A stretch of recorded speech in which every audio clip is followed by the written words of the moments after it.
Pronto, vigili? Buongiorno, chiedo scuse del fastidio, ma in questo momento ha fatto una scossa di terremoto? Siamo sull'obiettivo. Sì, siamo sull'obiettivo, Pompei.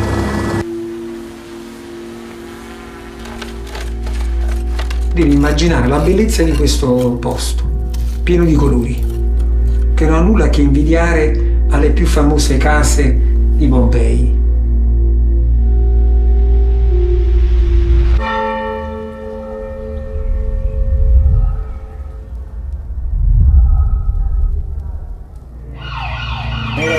Vigili del fuoco. Ci sono scosse esagerato. Ma poi sì.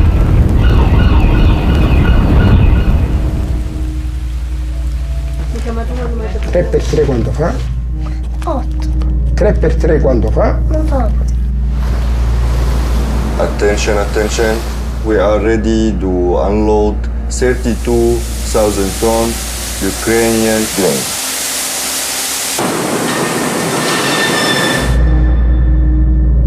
Del tempo che tutto distrugge, che tutto conserva e che ci restituisce in una maniera inaspettata. Questo cumulo di storia conservato qui.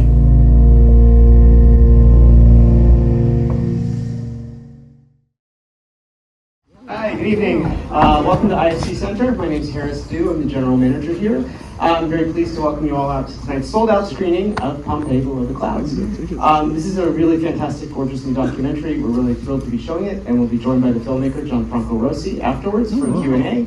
So please stick around. Thanks so much for coming. Enjoy the show.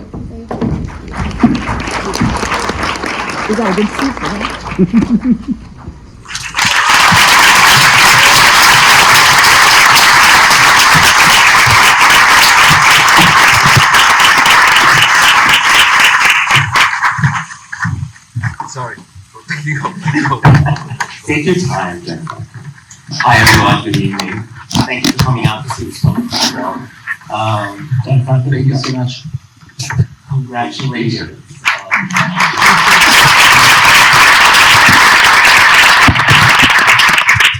How are you?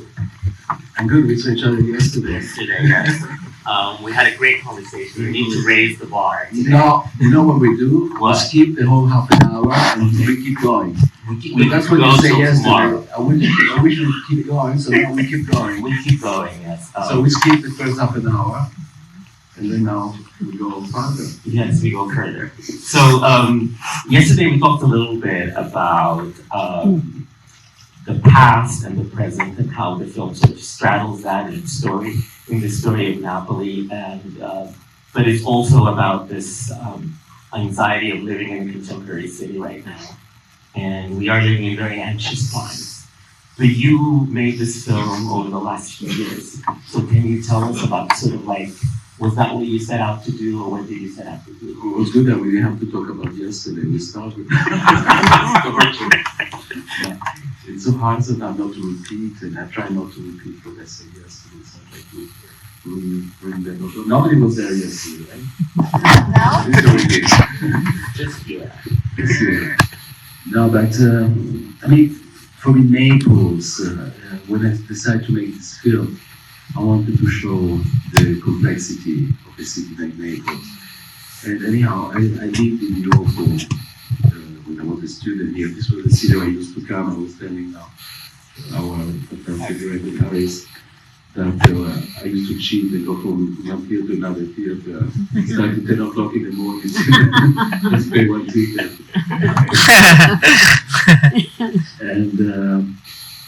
I tell you something very beautiful before I answer. That New York and Naples are in the same latitude, both cities. So from tomorrow they'll start watching the sky and the clouds of New York in a different way, because the clouds that are produced on the volcano, they're directly coming here to New York. So you're gonna leave these clouds, like Hokuto centers in the beginning of the film, all the clouds that are produced by the volcano.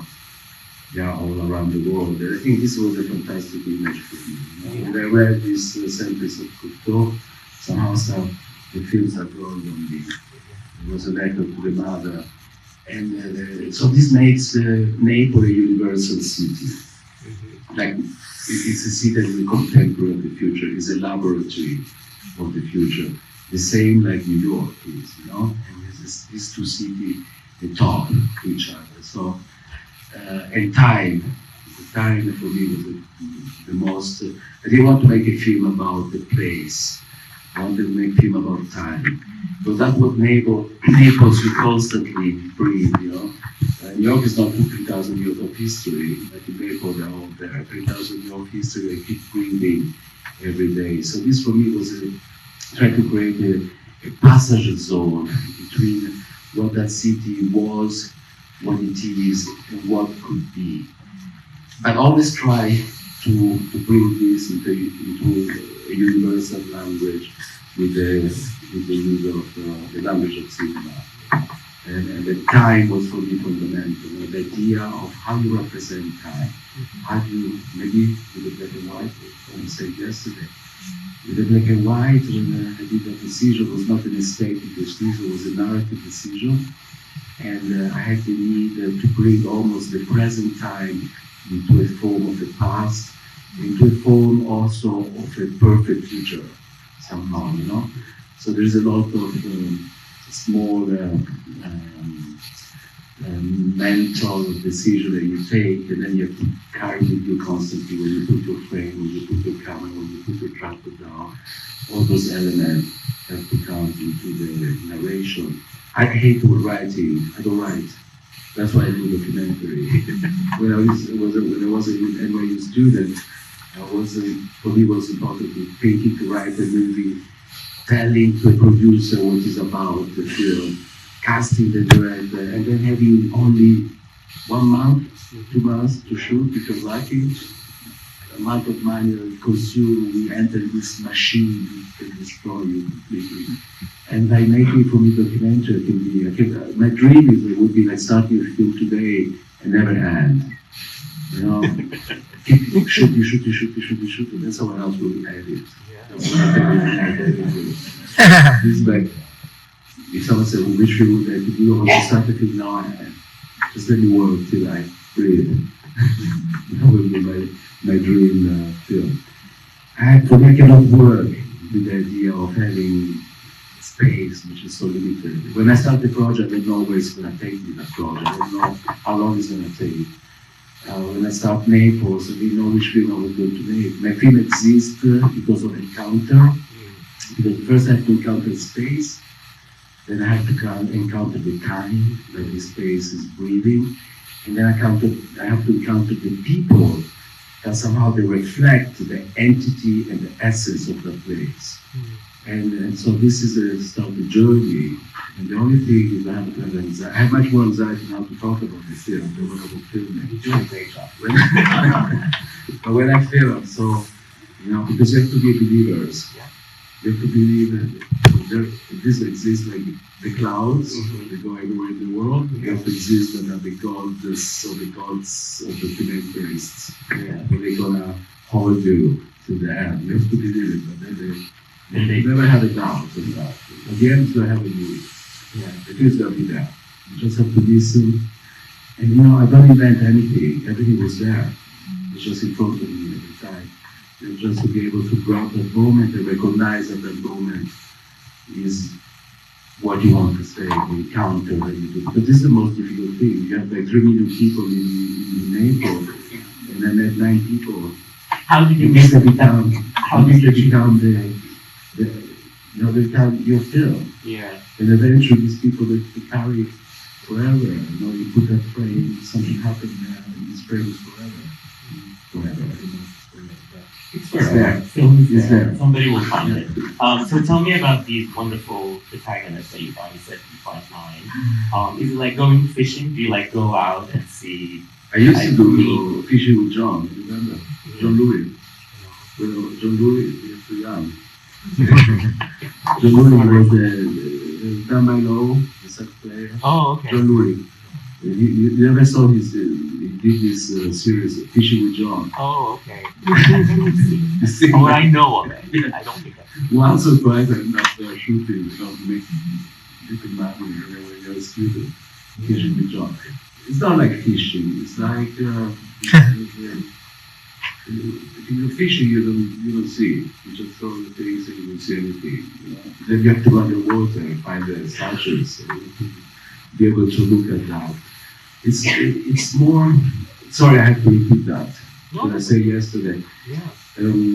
Calvino for me is very fundamental. I don't know how many of you know Calvino, the Italian writer, the Italian poet, and the essence of Italian literature, contemporary literature. But Calvino used to say that truth is something that passes in front of you and forces you to turn. But the moment you turn, it disappears. So you have to recognize a turning point. And then it's not there, but that turning point is there. It's here. You know, belly, and then you grab it. It's like falling in love. How many times you fall in love in your life? Very little. 3, 4, 5, 6. Every movie I fall in love 3, 4, 5 times in a short time, which is incredible. It's better than life. So I fell in love with Mary, the curator. She's wonderful.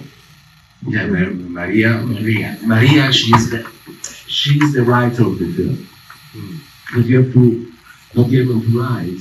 I have to listen to other people. And when I was filming Maria, I met Maria in the museum of the Man, the archaeological museum, which is the most beautiful museum. You have to go to Naples just to spend 3 days in that museum, and then your life will change. And it's the most beautiful museum in the world for me.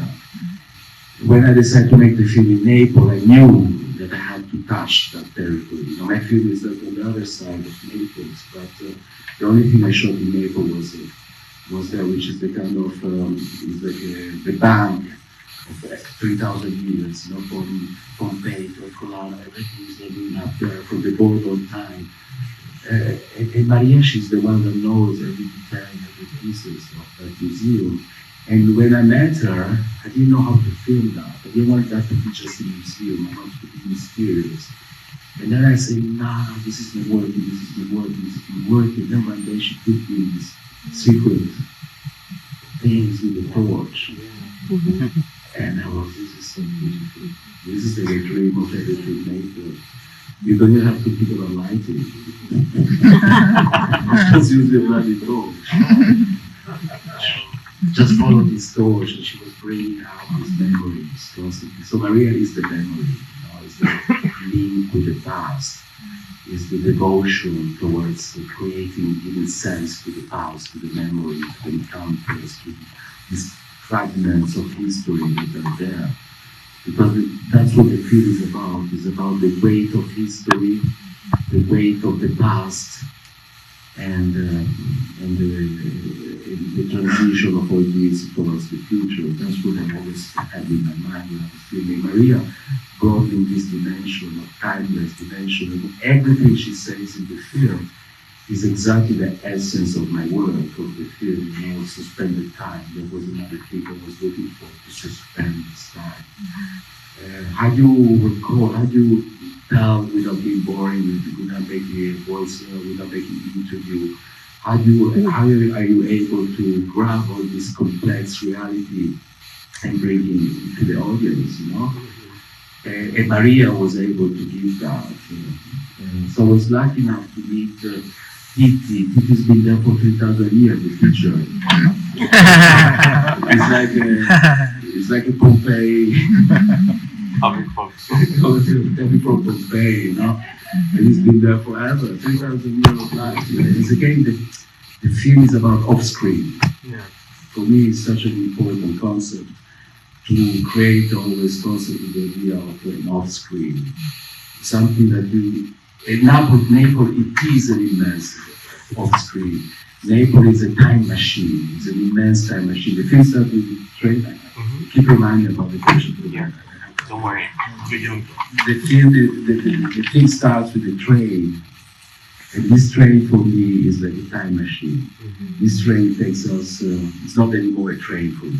You have to change reality, transform reality into something else, because the world is so boring, you know, to make film, you know, we have reality as something. So for me, that train It's a time machine that takes us from history to stories, to the present, to the past, and gives the space, the space between the stories. So that was my endless tracking shot. Not even Scorsese ever did a tracking shot that lasted 2 hours. Yeah. And I feel, that's the only movement I had in the film. You did it. And I give it to this time machine, this element that moves and helps the audience hopefully to go into this journey and make their own. I hope how many people are in this? How many people are tonight here? 200. Shall we maybe get questions from? No. 200 people. I would like each of you to have a completely different perception of the film.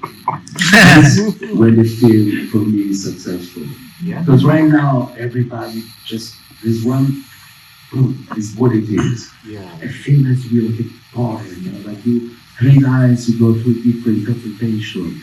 You have to keep finding the space in between words, between characters, and the audience has to constantly interact in order to create their own reality. And that's when the film becomes political, when the audience has the freedom to interact and to make their own world. And it's not about ideology. Now all films see documentaries like good, bad, this is all right, that's bad, judging, advance. Oh, everything's like so, and they keep repeating, explaining, complaining. Like always saying, someone's explaining, someone is complaining, and then they explain why they're complaining, and they take you out from the track. There's no freedom. Yeah. So you just see the trailers exactly like the movie. There's no discovery. And the film for me becomes political when the audience, like each of you has a different perception based on your culture, your experience, or your life to interact with this film. And that's why it is important to show a film in the cinema. Yeah. And cinema is like falling apart. We have an example of my film about why contain the whole archival footage in the cinema. Because I still believe that cinema can survive, is there, and even if there's no shape anymore around, cinema can still hold memory and time. Because when I entered into this destroyed cinema, I understood this is where I want to put all my archival footage in the cinema. But this cinema is still alive. When I enter this cinema, the light that is there is not the light of a projection. It was just dust and some sound that was entering. Because unfortunately I couldn't project the footage there, so that's the only digital things I did. I wouldn't stay 3 months. It looked real. Unfortunately now technology can bring you to that. But that's the only moment I used technology in the film because it was physically impossible to stay. I would have stayed 3 months in order to do on the screen. Yeah. Waiting for the right light, the darkness, the thing. And I had only 3 hours to spend in the cinema because it was literally collapsing. And we didn't get up the permit to be there more than 3 hours. But then I said, no, here I have to build the story. And I had to build the story of archival, which was somehow joining the idea of making with black and white the present become part of the past, you know. So for me, the black and white was like bringing immediately the reality and make the reality become part of archival. And so makes it timeless. Make it timeless. Okay. Yes. I was struck with the complexity. I'll give that. No, because.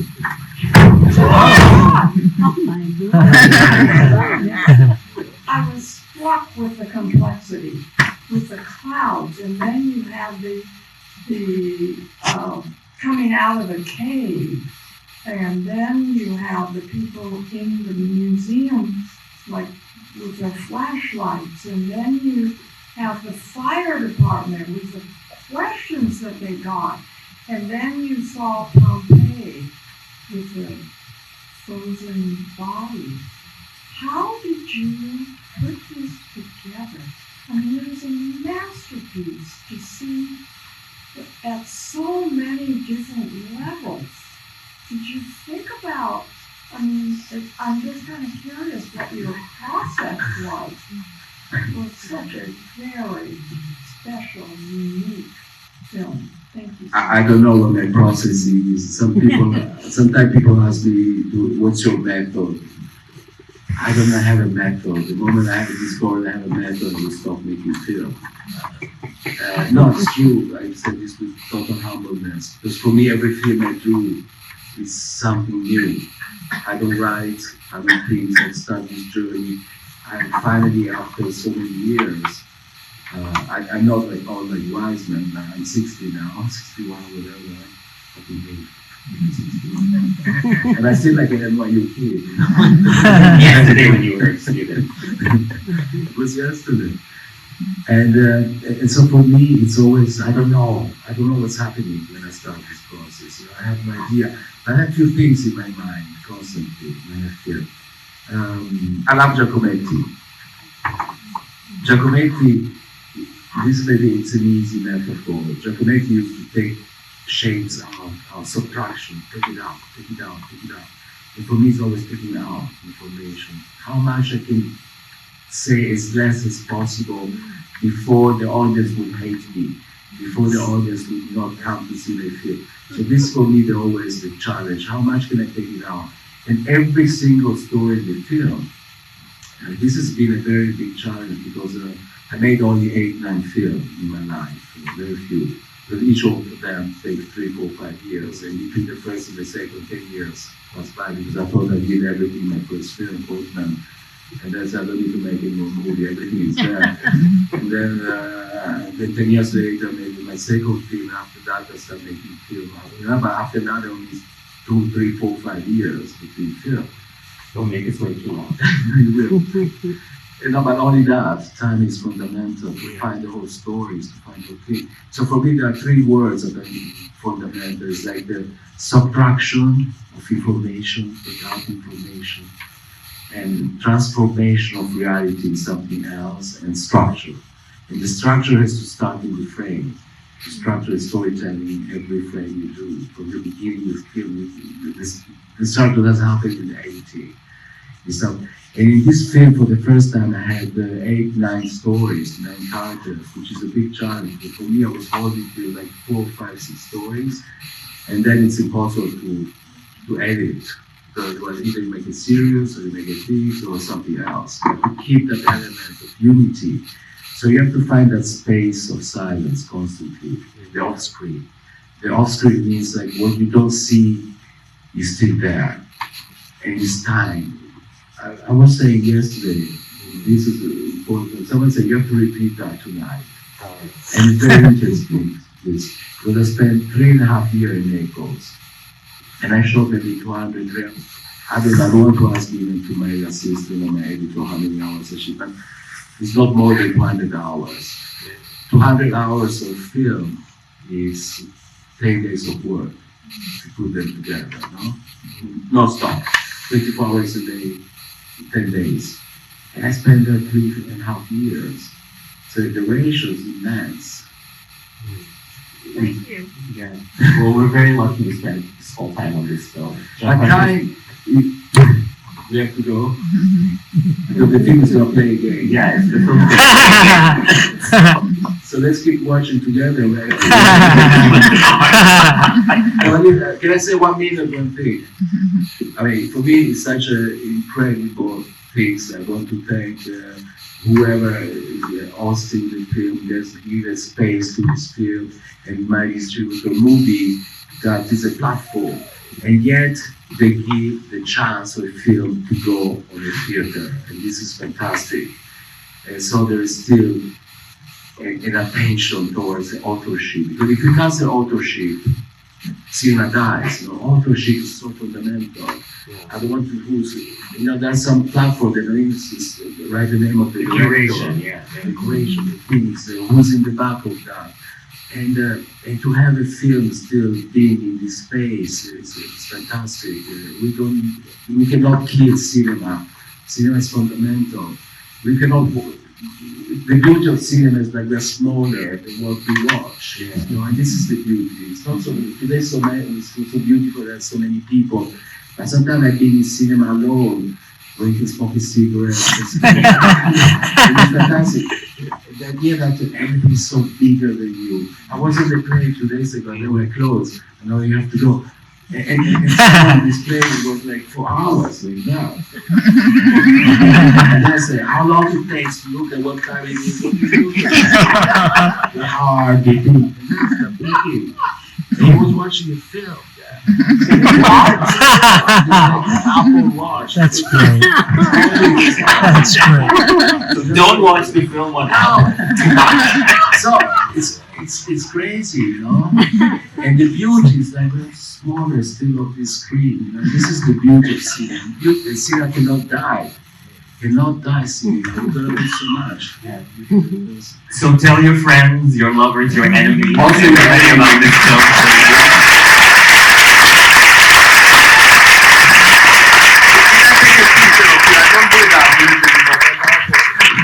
This is my